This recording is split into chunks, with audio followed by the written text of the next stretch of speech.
The crimes of Jeffrey Dahmer made the world cringe. 17 murders. Cannibalism.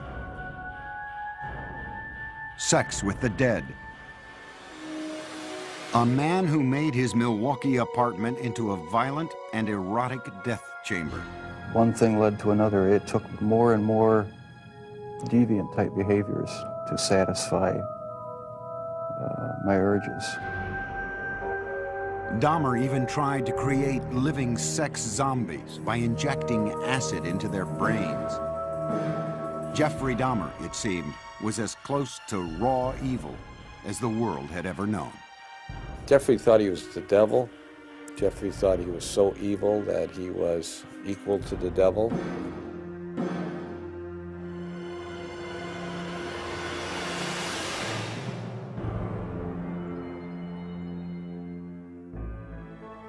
The first child of Joyce and Lionel Dahmer was born in Milwaukee, Wisconsin on May 21st, 1960, just before their first anniversary. His name was Jeffrey. It was a very happy time when Jeff was first born, and for a couple of months it was like everything was brand new and very, very enjoyable and happy, looking forward to the future. While Jeff's father pursued his chemistry degree, Jeff grew into a bright and loving child. He was very exuberant. He liked to wrestle. He liked to run around and ham it up for the camera.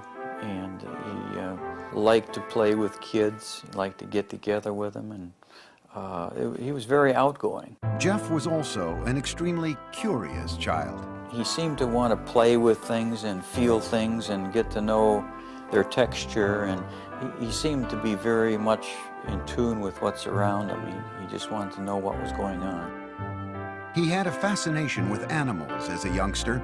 Once, 4-year-old Jeff watched his father collect the bones of small animals that had died under the house.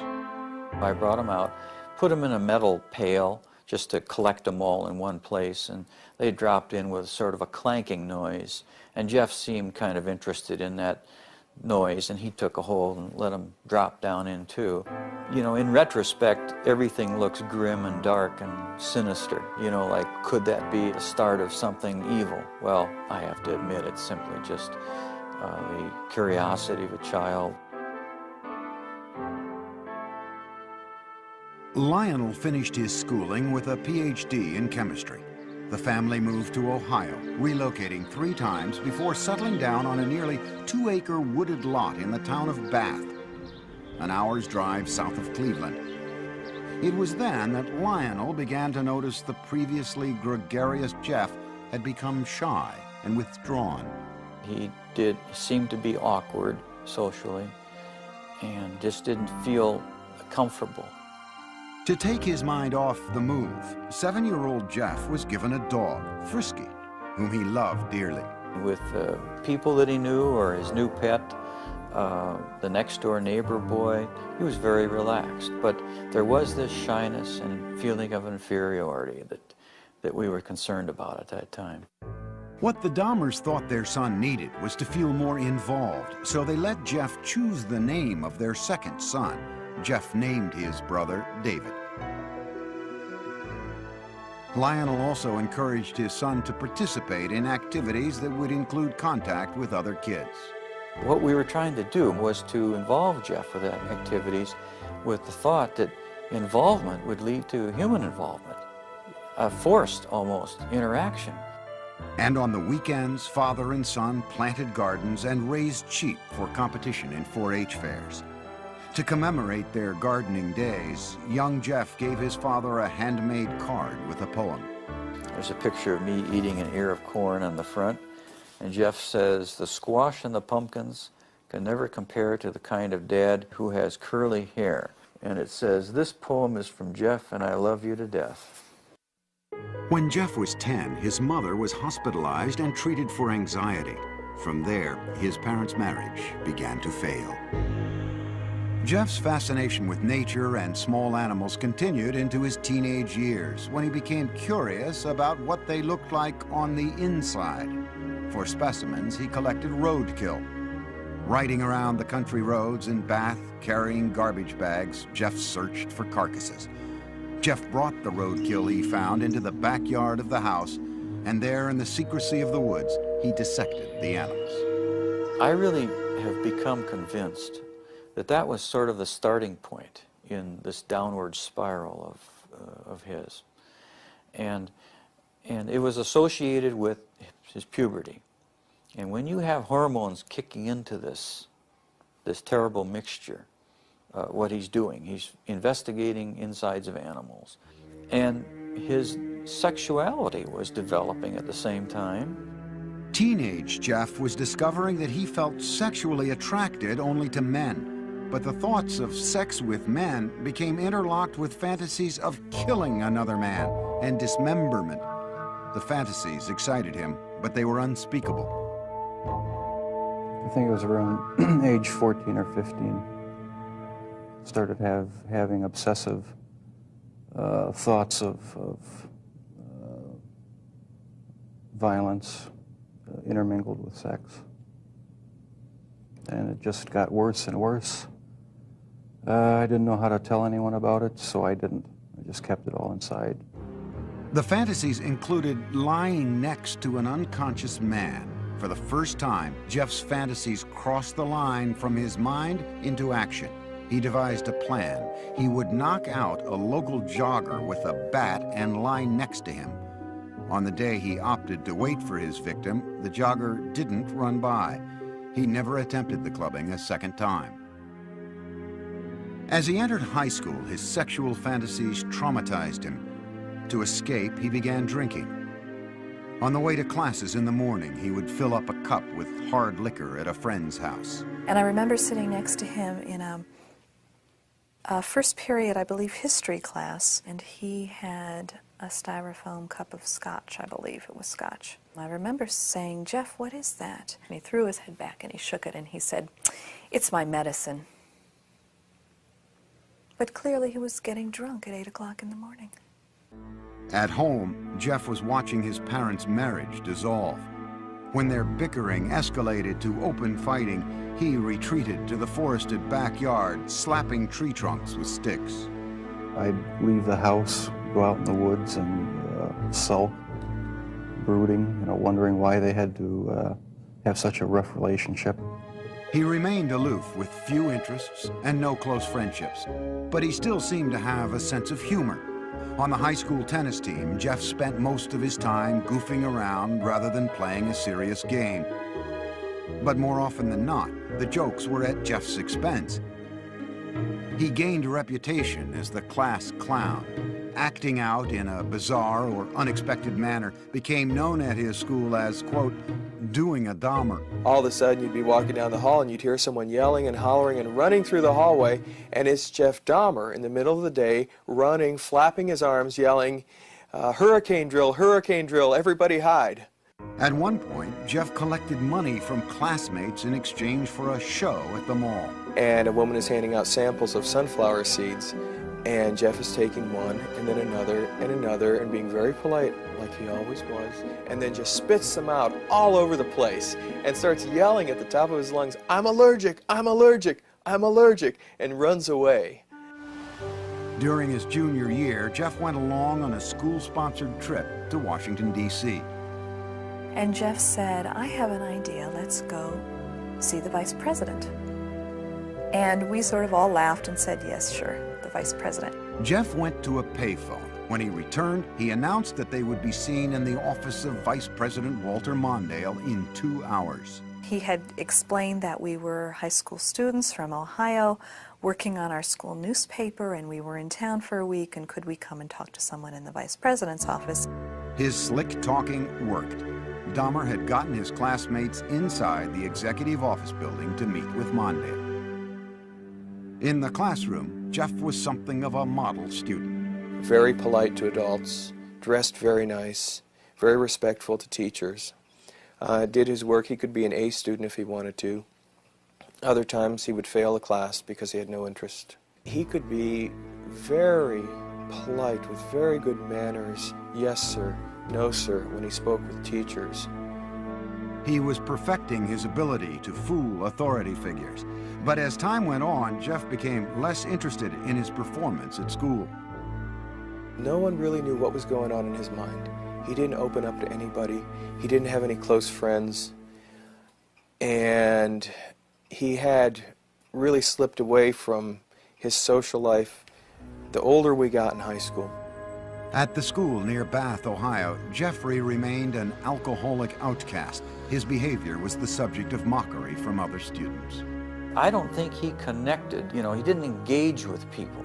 So if you don't engage with people, then you, give and take of conversation and feelings, then you end up internalizing a lot. You fantasize a lot. And then the next step is to think that some of those fantasies may be real. A step Jeff was ready to make. He would kill his first victim just after high school graduation. For Jeffrey Dahmer, the summer of 1978 started with high school graduation. It would be downhill from there. His parents, after years of open and bitter fighting, divorced. Jeffrey's father, Lionel, moved out of the family house in Bath, Ohio, and into this nearby motel. Unbeknownst to Lionel, Jeff's mother took younger brother David and moved to Wisconsin. Jeffrey found himself home alone. Jeffrey was 18, and like most teens his age, he had active sexual fantasies. But Jeffrey's deviated from the norm to include thoughts of killing his lover. Now the isolation of the empty family home gave him the opportunity to act out those fantasies. Just weeks after graduation, Jeffrey picked up a hitchhiker along the road. It was 18-year-old Stephen Hicks. I wish I just kept on going, but I didn't. Turned around, picked him up, and that's when the nightmare became a reality. Jeffrey invited Hicks back to the house. They drank beers and spent a couple of hours just hanging out. Then Hicks said he had to go, but Jeffrey didn't want to be alone. He attacked Hicks, knocking him out with a barbell, and then he strangled him. Dahmer had fulfilled his fantasy, but he was lucid enough to know that he had committed a murder. He quickly began to hide the evidence. He dismembered Hicks' body with a knife, a skill he had practiced as a younger teen with roadkill. He put the pieces into trash bags and loaded them into his car in the middle of the night. He was heading for a dump site when he was pulled over by the police for drifting across the center line. The officers asked Jeff what was in the bags and why he was out so late. Jeff was trapped for the first time, but he was ready with a lie. He coolly told the cops he was troubled by his parents' divorce and couldn't sleep, so he thought a trip to the dump would take his mind off things. The police let him go with a ticket. Jeff returned home, racked with guilt over the murder. He stashed the bones of Stephen Hicks under the house for 2 weeks. Then he smashed them to bits with a sledgehammer. Behind the house, Jeff spun in a circle, tossing the fragments among the leaves and brush. In August, Jeffrey's father stopped by the house. I said, "Where is your mother? Where's Dave?" And he said, "They're gone." I said, "Well, what do you mean? They're gone, they've left." Jeff's father moved back into the house. He encouraged Jeff to find a job. But Jeff wasn't interested. He spent his days drinking, even getting himself arrested for public intoxication. Lionel took his son to Alcoholics Anonymous meetings and psychological counseling sessions. They had little impact. Nothing could erase the violence and terror his first murder had imprinted on his mind. Only the alcohol seemed to provide relief. By the end of the summer, Jeff was still jobless, so Lionel suggested an alternative: college. He enrolled Jeff at Ohio State. But Jeff spent the entire first quarter in a drunken stupor, selling his blood to plasma centers and spending the money on beer. Predictably, Dahmer flunked out and returned home. I said, "Jeff, the doors are closing. I think perhaps that the armed services might be something that you need. Like all the other choices that had been made for him, Jeff passively went along with his enlistment. After his basic training was complete, he left for an army hospital in San Antonio, Texas, where he was given specialized instruction as a field medic. There, Dahmer learned more about human anatomy. For one of the first times in his life, he was excited about what he was doing, responding to instruction and discipline. After 6 months in the Army, his sluggish body had become lean and strong. Normally shy and reclusive, Jeff became outgoing, even smiling. But the mood swing was temporary. The Army sent him for a tour of duty in Germany, and there, once again, Jeff emptied bottle after bottle.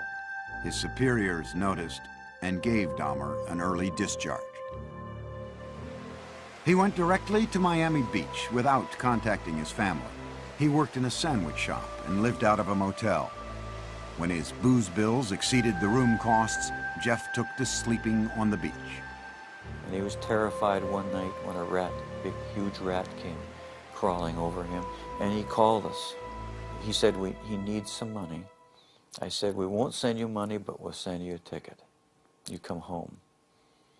So I met him at the airport, Cleveland Hopkins Airport, and he had a smile on his face. But as I got closer, it wasn't a smile of happiness, it was a smile of inebriation. Lionel tried for a year to help his alcoholic son, to no avail.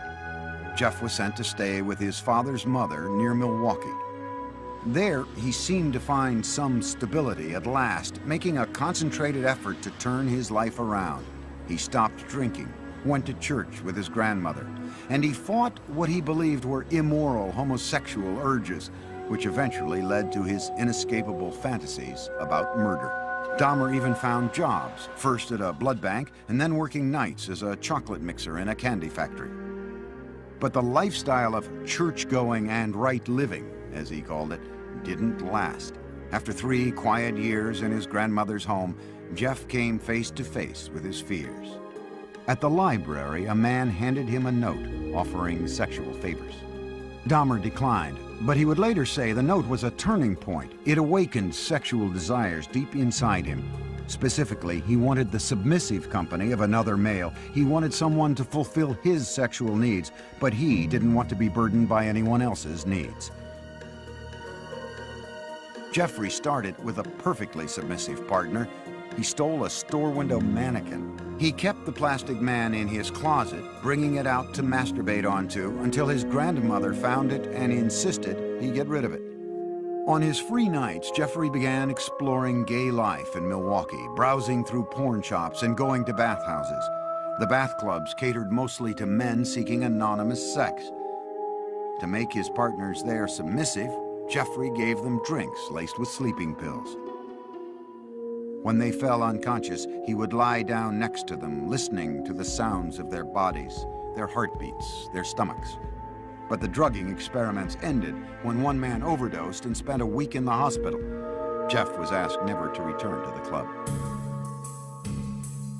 But he then discovered the gay bars and discos of Milwaukee. These would become the killer's favorite hunting grounds.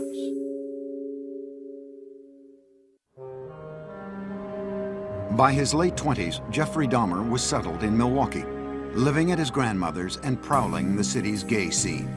No one suspected that this reclusive loner with boyish good looks was on his way to becoming a psychopathic serial killer. He did take pleasure in the fact that he was in control of his own little world, that nobody knew what was going on, that he was the master of it. Dahmer could fit in with any group, and you wouldn't say, oh, he must be crazy, or he must be a killer. That's why he was so successful. He was not a repulsive individual. Certainly not in Milwaukee's gay nightclubs. We have it on good facts that he was considered somewhat of a honey in the gay community, that people found him attractive. Several people told us that he was the kind of guy that you wanted to take care of, you wanted to baby him. But Dahmer had very specific requirements for his men. He chose a body style. He liked long, lean, smooth, muscular body styles, and it didn't matter if they were black, white, yellow, red, or brown. If he found them attractive, he would try to get them. In November 1987, Dahmer met 25-year-old Steve Toomey at a downtown club called 219. After a few drinks, they left the bar for a night at the nearby Ambassador Hotel. Dahmer used an old trick to get Toomey into the submissive state he craved. I had put some sleeping pills in his drink to render him conscious. And was just going to spend the night with him. When I woke up in the morning, my forearms were bruised, and his chest was bruised, and blood was coming out of his mouth. He was hanging over the side of the bed, and I have no memory of beating him to death, but I must have. But Dahmer didn't panic. He went out and bought the biggest suitcase he could find.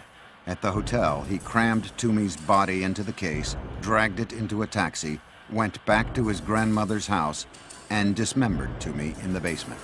That's when the obsession went into full swing. He decided after that second death that he would no longer attempt to control his desires, that he would give full rein to them, yield entirely to them, and after that his life became the pursuit of unmitigated sexual pleasure. Dahmer now decided to pursue his fantasies of ultimate control. It was no longer enough to have his partners submissive just for a night. He wanted to keep them that way forever. So with the intent to murder and then butcher the men he picked up, Dahmer returned to the clubs. At a bus stop outside 219, he met 14-year-old James Dockstader. Dahmer offered him $50 to spend the night with him. They took the bus back to Dahmer's grandmother's. While she slept, Jeff and Dockstader had oral sex. Then Dahmer drugged and strangled him, his preferred method for killing. He stated in no way did he ever want to hurt anybody. As funny as this sounds, that is the reason why he killed everyone by strangling them, because not only did he get the power and the thrill of committing the murder, but it was also the most humane way. With Dockstader, Dahmer further explored his dark fantasies. He hid the body in the basement for a week and continued to have sex with it. Most serial killers are sexual deviants who are social and psychological sociopaths and sexual-paths who kill people for their own sexual gratification. Dahmer's was different than that. He was a true necrophiliac. He was trying to have sex with an unconscious or dead person. Once James Dockstader began to decay, Dahmer dismembered him in the basement near a floor drain, just as he had with Toomey. Dahmer was now drinking heavily again, especially on the nights he planned to murder. By the time he killed, he would be stone drunk. He drank because his conscience was so strong. This isn't a man that didn't know the difference of right from wrong. 2 months after killing Dockstader, Dahmer picked up 21-year-old Richard Guerrero from a Milwaukee bar, again offering him money to spend the night. In a familiar pattern, Dahmer drugged and strangled him. He spent a few hours with the corpse before dismembering it. He then placed the body parts into trash bags for the city garbage collection the next day. In the summer of 1988, Jeff's grandmother asked him to move out. She had been troubled by Jeff's late hours, the mannequin in his bedroom, and now unidentified foul smells from the basement. He took an apartment on Milwaukee's west side and immediately accelerated his downward spiral when he approached a 13-year-old boy on the street and lured him into the apartment. Inside, Dahmer scared the boy by fondling him, and the youngster ran from the apartment. Dahmer was convicted on second-degree sexual assault charges only. The murders were still his secret. He was sentenced to 1 year in a work release program that required him to spend his nights in a prison dormitory while he continued working at the chocolate factory. In the 10 days before he began his sentence, Dahmer struck again. He met 26-year-old Anthony Sears at the gay club La Cage and killed him. He mummified Sears' head and genitals and kept them inside his locker at the chocolate factory. Towards the end of the work release term, Jeff's father wrote to the judge and urged him to put Jeff in an alcoholic treatment program, writing, "I have tremendous reservations regarding Jeff's chances when he hits the streets." No program was ordered. Jeff was released 2 months early. He moved into another low-income neighborhood in Milwaukee. The rent at the Oxford Apartments was cheap, and the location was close to the gay clubs. On his own again, he was free to feed his relentless sexual urges. Within 3 weeks of his release, Dahmer began a 1-year killing frenzy. He would leave 13 more families, most of them African American, searching for loved ones who had simply disappeared. The police, too, searched in vain. Once Jeff started on his killing spree, all of his financial resources, all of his time, money, effort, desires, emotions, thoughts went into his secret world of killing people and keeping them with him. Many times he talked about trying to fight it, even after he had killed a couple people, saying how he wasn't going to do it again, but within a month he would be back out at the bar stalking. One victim almost got away. Dahmer had drugged 14-year-old Konorak Synthesomphone, the brother of the boy Dahmer had been jailed for molesting the year before. As Konorak slept, Dahmer went out to buy more liquor. But while he was gone, the teen woke up. He staggered out into the street naked. A concerned neighbor called 911. Milwaukee Emergency Operator 71. Okay, hi. I'm on 25th and State, and this is a young man. He is butt naked. He has been beaten up. He is very bruised up. He can't stand. He's study fall out. He is butt naked. He has no clothes on. He was really hurt. Police arrived. By this time, Dahmer had returned from his beer run. As he had with police in Bath, Ohio after his first killing, Dahmer smoothly lied. He told police that Konorak was his gay lover who simply had too much to drink. He brought the cops into his apartment and showed them Polaroids he'd taken of the teen, proof, he said, of their relationship. The police believed the 14-year-old was of legal age and left him behind with Dahmer. They wrote the incident off as a lover's quarrel. Again, Dahmer had been slippery enough to keep his killings a secret. As soon as the cops left, he murdered the boy. Inside Dahmer's apartment, the bodies began to pile up. So he bought a 57-gallon drum and filled it with a powerful acid to dissolve the dismembered limbs and torsos. After weeks in the acid, the remains of Dahmer's would-be lovers became sludge, which he flushed down the toilet or the bathtub drain. For others, Jeffrey boiled the skin off their bones on the stove. A sweet, bitter odor of death began to infest the building, and many tenants traced the smells straight to Dahmer's door. It's awful funny. Whatever Jeff was cooking, Jeff never bought no groceries. So what could he have been cooking that smelled like chitlins? Chitlins have a very peculiar, nasty odor to them, you know. Dahmer was pathologically lonesome, not wanting his sexual partners to leave him even after death. He took keepsake photos while removing their flesh and then preserved certain parts. And one thing led to another. It took more and more deviant type behaviors to satisfy my urges. He devised a plan to build a shrine out of skeletons and skulls, but he was still in search of the perfect partner, one who was completely submissive but alive and not prone to decay. On a few still living victims, Dahmer used a power drill to open small holes in their skulls. Then he injected acid into their brains. According to Dahmer, none of his experimental zombies lived longer than a day. And in perhaps the ultimate effort to keep his victims with him, Dahmer began eating their flesh. It made me feel like they were a permanent part of me. Besides the just mere curiosity of what it would be like, it made them feel that they were a part of me, and it gave me a sexual satisfaction to do that. Throughout this year of ruthless killing, Dahmer still appeared outwardly normal. In this video, taken at his grandmother's house on Thanksgiving, Dahmer talked calmly with his father. Well, you're looking good. Grandma was saying that she thought that you got quite a bit thinner, but you look fit. I don't know. Well, I've been surviving mostly on McDonald's food. It's just so much easier just to pop into a restaurant. But yeah, like I've said before, it gets too expensive, and it does. I have to start eating at home more.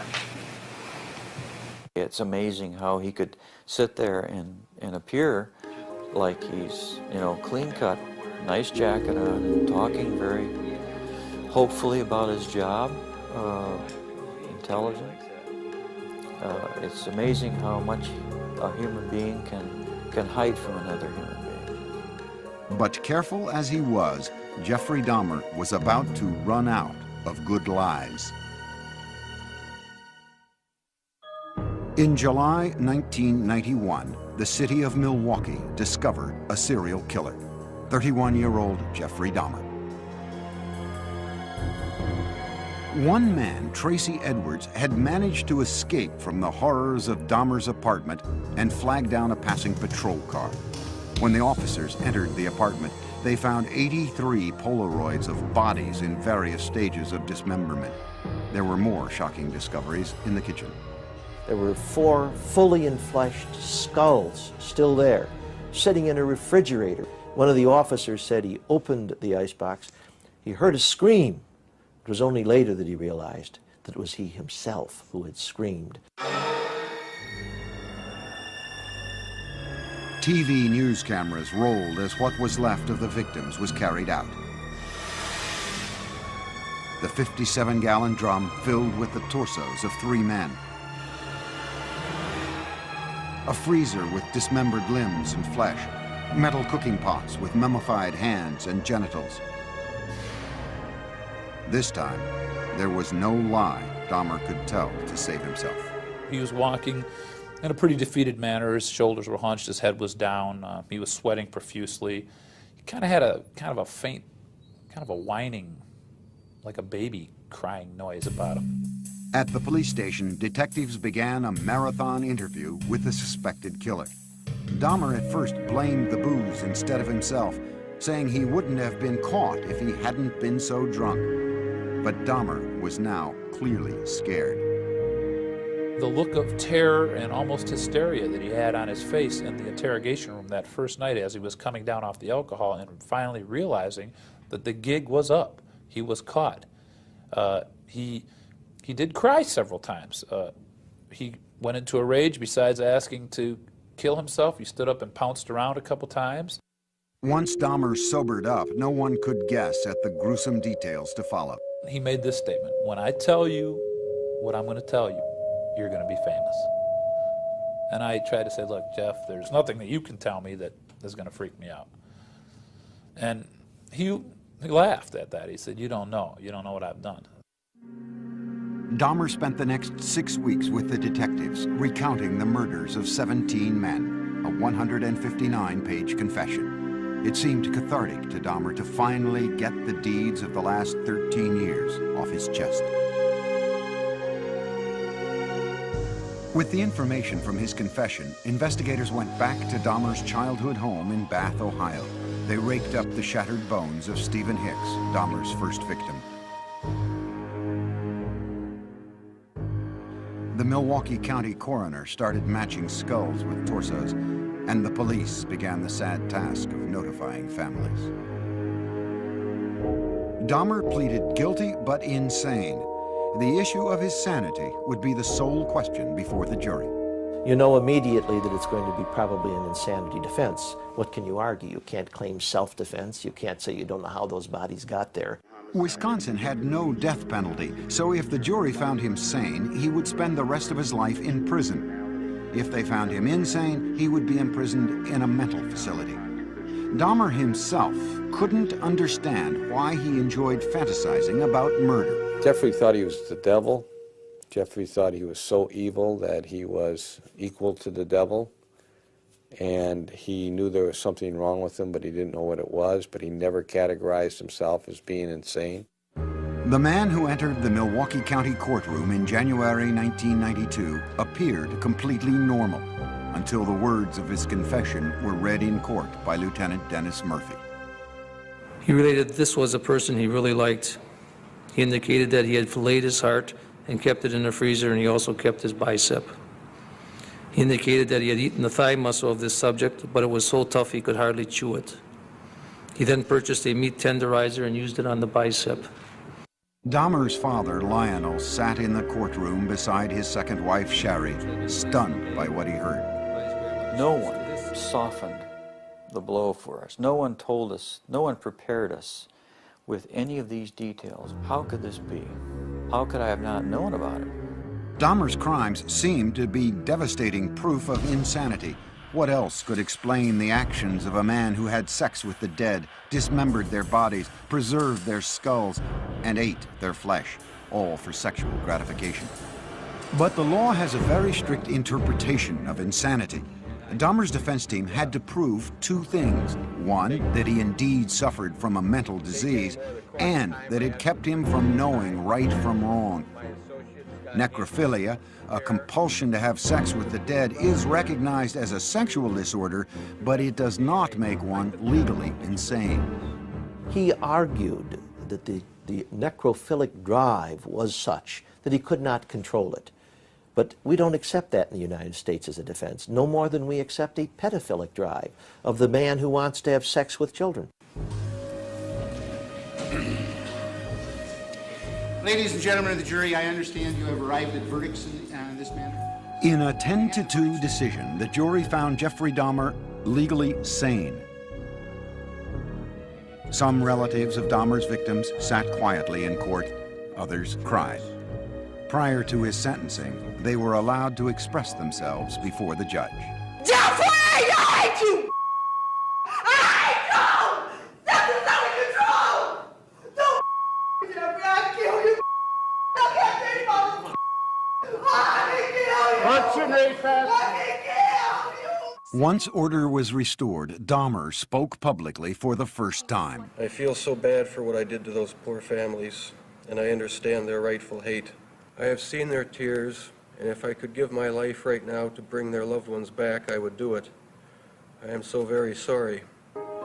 Many questioned the emotional depth of Dahmer's apology, whether a man who killed so routinely had the conscience to feel remorse.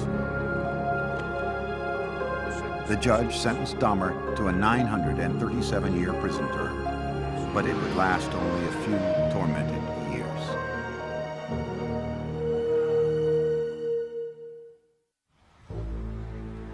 Jeffrey Dahmer's final home was the Columbia Correctional Institution in Portage, Wisconsin.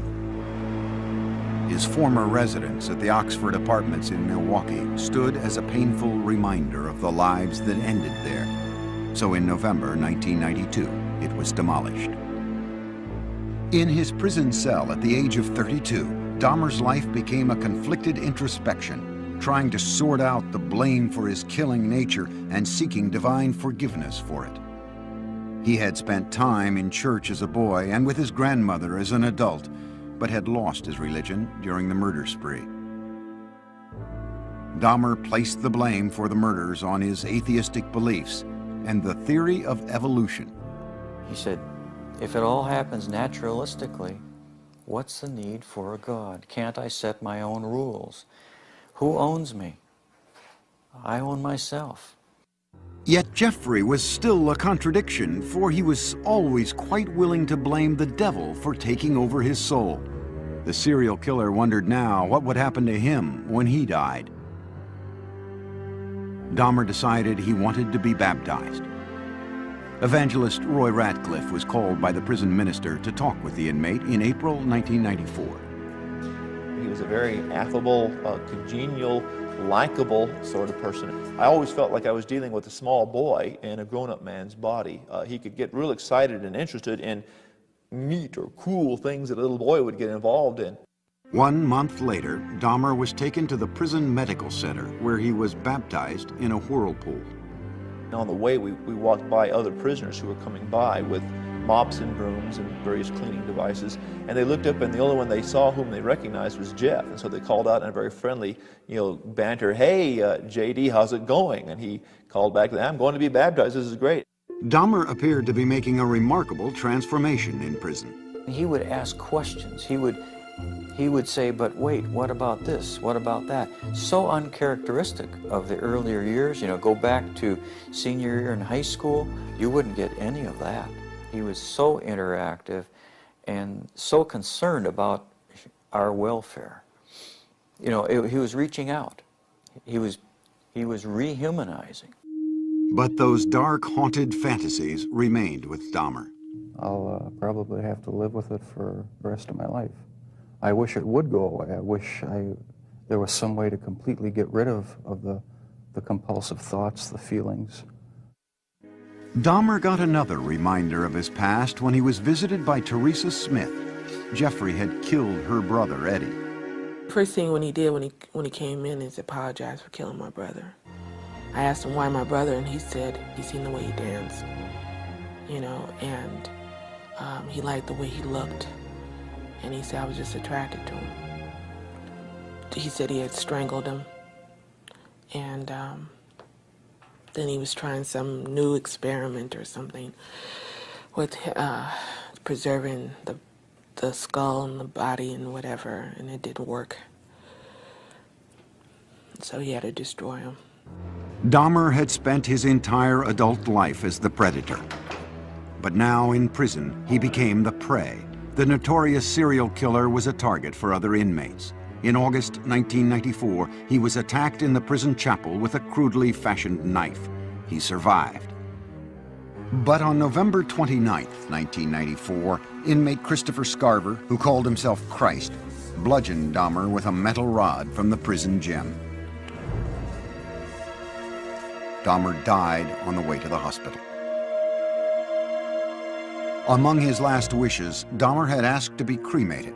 His ashes were split between his mother and father. There are statements in his will and testament that say, I don't want a marker, I don't want a grave, I don't want a funeral, I don't want any kind of...